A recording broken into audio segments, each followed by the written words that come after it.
Welcome! I am the Overlord, and this is Crack-a-Pack, a show where I crack random Magic the Gathering booster packs, including today, packs from a Kaladesh bundle. That's right, this used to be part of the Fat Pack line of products, but then they decided to up the price, throw in another booster pack, and bam, there you go. Now it's a bundle. So we're just gonna open this up and see what's inside. We're gonna split up. We're going to do 3 packs this episode, 3 packs on the next one, and 3 packs on the following episode or a future episode. And then 1 pack left over, which is perfect for a special episode that I have planned. I'll keep that a secret for now. But we have our cardboard throwaway thing over there. Not gonna need that. We have the list that shows off all of the different cards and tells you about the universe and the lore and stuff like that. Kind of neat if you're into that stuff. I like how it has the special exclusive to the Planeswalker packs cards here at the back. That's a really nice touch. I'm gonna put that over there. We have this thing with nothing inside. I guess you can put some cards in it. It's a Planeswalker symbol. It's like a little card box. I don't know if cards will fit in this though. Huh. Well, that's neat. Maybe there's a use for that. Maybe it's recycling. You have your security tag there. We don't need this. Finally, we have the box with all the good stuff in. Let's crack it open. See what's inside. So neat. It has like a separate box for the spin down. If you're a Magic player that goes to plenty of events, you are already drowning in the spin downs. Hey, can't complain too much. Have this how to play guide. Neat stuff there. And then we have our basic Kaladashian land pack. Just gonna flip this up and pan through it really quick here. You see different basic lands of all the different land types. I don't know if there's a particular order in which they're all sorted in. That looks like it. Interesting that it starts with the mountains. It's not in white, blue, black, red, green order. Blah, blah, blah, blah, blah, blah. Internet comments. So we'll set that fat stack of lands over there. Great if you need some basics. Go ahead and pick this up. Get some basics, get some boosters. Boom, magic. So here we go. Do these 3 there. We have this weird crinkly pack that we'll save for later. Probably just packaging being smushed in there. Then we have our last 3, and I'll save this demon pack for the special episode. Let's go ahead and get cracking on our Kaladesh packs. Start with the first one. I've opened up quite a bit of Kaladesh by this point. It's the long break between the summer releases and the January release of the next set, which will be Aether Revolt. Super excited about that, but we still have a few weeks left to go, so I'll just keep cracking some Kaladesh until then. So we'll start off with the Aetherborn Marauder. It's a 2/2 for 4 in black. It has flying and lifelink, and when it enters the battlefield, any number of +1/+1 counters on permanents you control can be moved on to Aetherborn Marauder. Interesting if you're playing a big counter deck and you can somehow give this guy hexproof so it won't get removed right away, then you can suck up all of those counters and swing for a flying lifelink. Not too shabby, and not too bad on its own.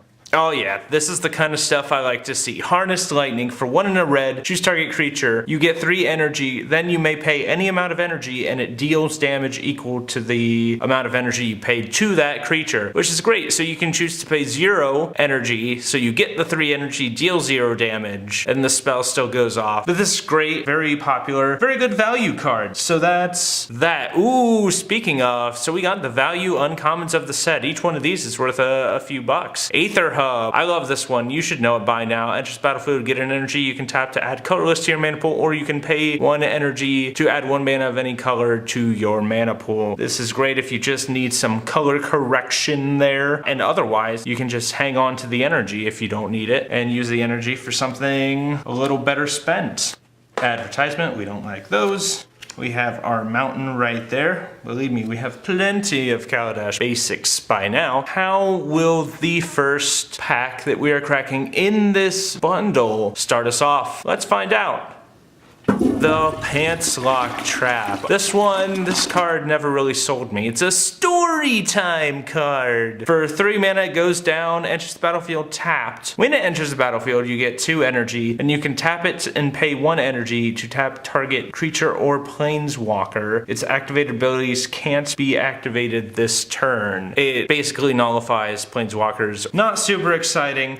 That's okay, because we still have 2 more packs to crack, and the thing with these bundles is it's not like a box where you can estimate, like, oh, you're gonna get 3 to 4 mythic rares, and then the rest is just gonna be rares and stuff, and you already know how it's gonna turn out. No, with this, you could get packs where all of them are mythics. I've heard it's happened before in some fat packs, I don't know which ones, but hey, I'm hoping that we get a couple of masterpieces out of this bundle. That could be amazing. Starting off right with the Decoction model. This is a pretty neat card. For 2 mana, it goes down. Whenever a creature enters the battlefield under your control, you get an energy, and you can pay 4 and tap it to return target creature you control to its owner's hands. Great for getting reuse out of those enter the battlefield effects and getting some extra energy, and this combos insanely well with plenty of other cards. It's awesome.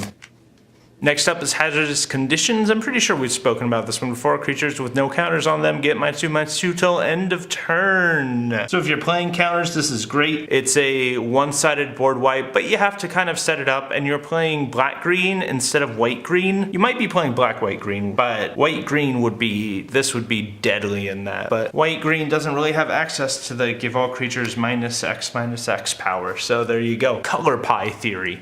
And Consulate Surveillance. Enters the battlefield, you get 4 energy, and you can pay 2 energy to prevent all damage that would be dealt to you this turn by a source of your choice. It's not really an effect that I would go for unless I have some crazy gimmick around it, but you could find some use for it with something. There you go, we have a little servo token there. Basic Swamp.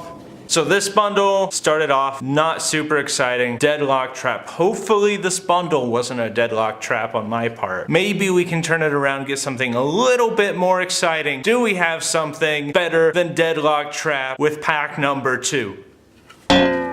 Slightly better, I suppose. It is the Paradoxical Outcome. For 3 and a blue, it's an instant. Return any number of target non-land, non-token permanents you control to their owner's hands. Then you draw a card for each return to your hand this way. I think it's worked in like some Legacy Storm decks where you just keep returning and playing 0 mana cost cards. So you play a bunch of like Mox, Opals, and Sapphires and stuff like that, and then you return them all to your hand with Paradoxical Outcome, draw a bunch of cards, then play them all again, and then maybe that's like some crazy combo win condition. But I'm not very excited about this. I have A billion of these, and B, I don't really have a deck. I can't really envision something that this would be like super fun and awesome to play in.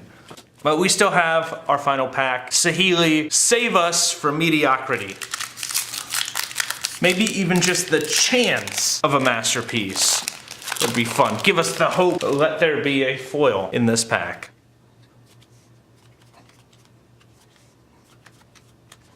Okay, the hope is live with our buddy, our BFF, the Voltaic Brawler. For a red and a green, it is a 3/2, which is already pretty good on the stat line per cost ratio. When it enters the battlefield, you get 2 energy on top of that, and when it attacks, you may pay 1 of those 2 energy, and if you do, it gets +1/+1 and trample. So on turn 3, you're swinging with a 4/3 trampler. This is brutal, brings on the bad beats for your opponents. And this, I'm happy to see that. Keeps the hope alive with this foil. Maybe we'll get an awesome rare mythic on top of that. The Inventor's Apprentice. This is really good for red right now. It gets +1/+1 as long as you control an artifact. So for 1 mana, it is a 1/2 in red, which is surprisingly tough for the value. Usually red's more about power and less about toughness. So you get that, and then when you play an artifact, then it's suddenly a 2/3 for 1 mana investment. So that is great. That Apprentice is going to do great things. And then Refurbish. Return target artifact card from your graveyard to the battlefield. This is great if you're playing the Gear Hulks or something huge. If you're a sneaky, sinister person in Commander and you have like a Blight Steel or a Dark Steel or something in your graveyard, or one of those big dudes that doesn't force you to shuffle your graveyard back into your library, then yeah, you can do some pretty mean stuff with that. Even a Metalwork Colossus, an 11/11, bringing that out for 4 isn't too bad.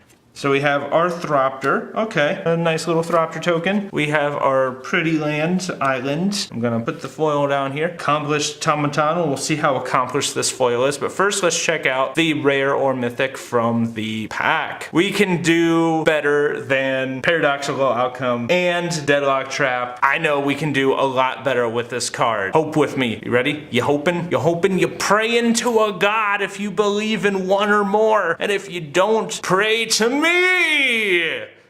So nothing crazy, but it's slightly better than the other ones. I would say it's a lot more interesting from a gameplay perspective and a collecting perspective. You can do a lot more with it than you could with a Deadlock Trap or a Paradoxical Outcome. And it is Avaya Pashiri Sage Life Crafter. For 1 mana, it is a 1/2, already starting off solid. Then you can pay 3 and tap her to create a 1/1 colorless servo artifact creature token, and you can pay 5 and tap her to create an XX colorless construct artifact creature token where X is the number of creatures you control, including herself. So you can get some pretty great board states pretty quickly if you have the mana and keep tapping her down. Not too shabby at all. But this could be the big comeback. Things have been getting incrementally better since the beginning of the video. Maybe this is even better than that. Can we do it? Believe in the masterpiece!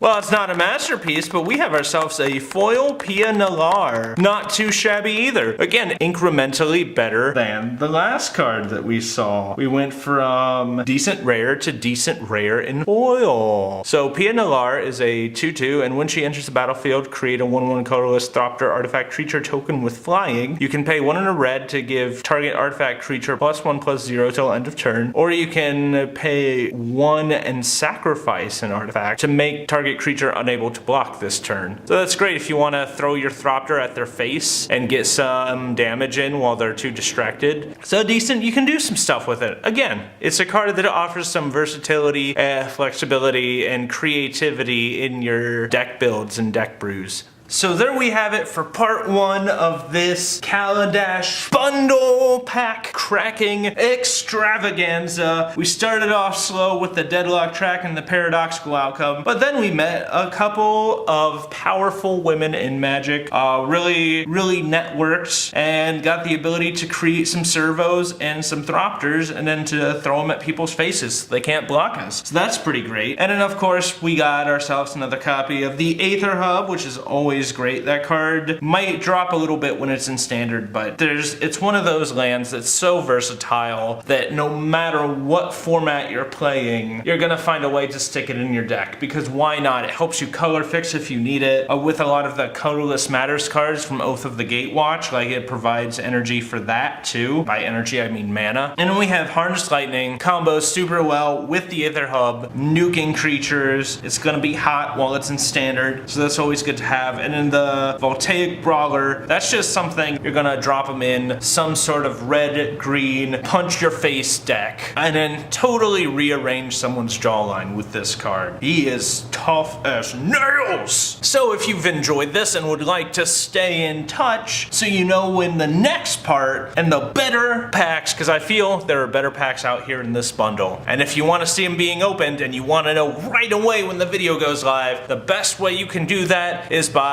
subscribing. And hey, if you've enjoyed this, click the like button. If you didn't enjoy this, click the like button, because you know what? It never hurts to be a little more optimistic in life. That's about all I have for this episode, so go now, my minions! Be free!